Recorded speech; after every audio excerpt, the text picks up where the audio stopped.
Rain tapped softly against the windows of the upscale Manhattan restaurant as Ethan Blake, a 34-year-old tech billionaire, sat alone at a corner table. Dressed in a tailored navy suit, his usual confidence was absent. It was his late mother's birthday, and every year since her passing, Ethan dined alone in her memory. The restaurant was modest, far from the five-star places Ethan usually frequented.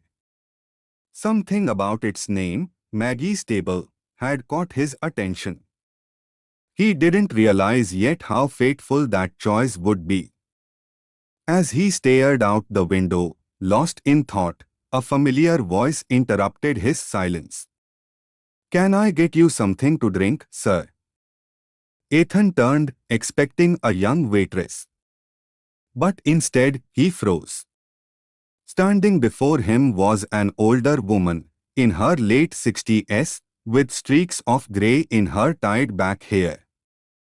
Her hands were weathered, her uniform plain, but her eyes were the same. Warm, gentle, recognizable. "Nanny Rosa," Ethan said, his voice trembling. The woman's smile faded slightly as she leaned closer. Her eyes widened in disbelief. "Ethan?" she whispered. For a few seconds, they stared at each other, both trying to bridge the gap of decades in a heartbeat. I can't believe it's you," Ethan said, standing up. "You used to read to me every night when my parents were at galas. You sang to me when I was sick. You were the only one who ever truly saw me." Rosa's eyes filled with tears. "And you were the boy with the biggest imagination.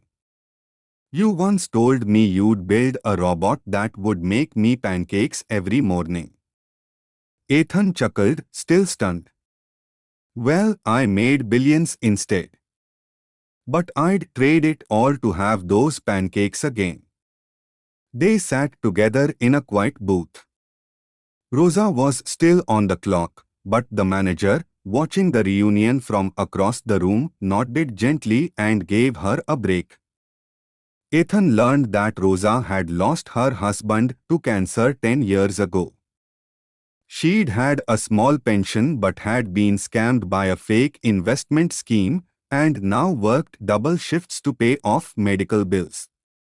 "You raised me like your own," Ethan said, overwhelmed with guilt.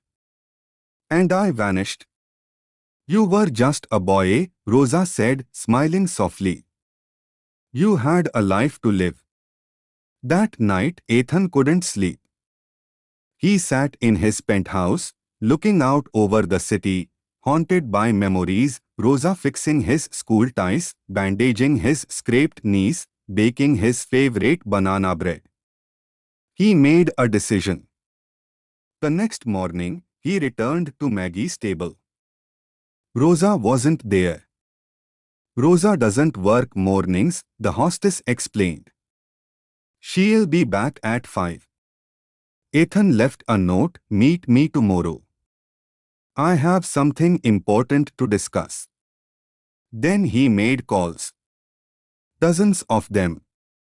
In the following days, Ethan arranged for his legal team to investigate Rosa's scam. He found the fraudster and ensured Rosa's stolen money would be returned.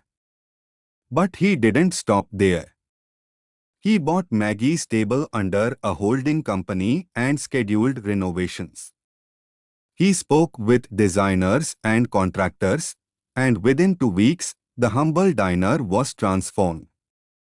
When Rosa returned one evening, she found the doors locked and a note pinned outside, "Grand reopening tomorrow.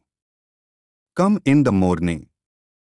Confused and worried, Rosa arrived early the next day. Ethan was waiting. "I have a surprise," he said, holding out a key. "Welcome to the new Maggie's table. You are the owner now." Rosa stared at him in disbelief. "What are you talking about?" I bought the restaurant, refurbished it, paid the back rent, stocked the kitchen with everything you love to cook. But more importantly, I want you to run it your way. I can't run a restaurant, Ethan. Yes, you can, he said. You've been running lives better than most CEOs ever could. You cared for me when no one else did. Let me return the favor.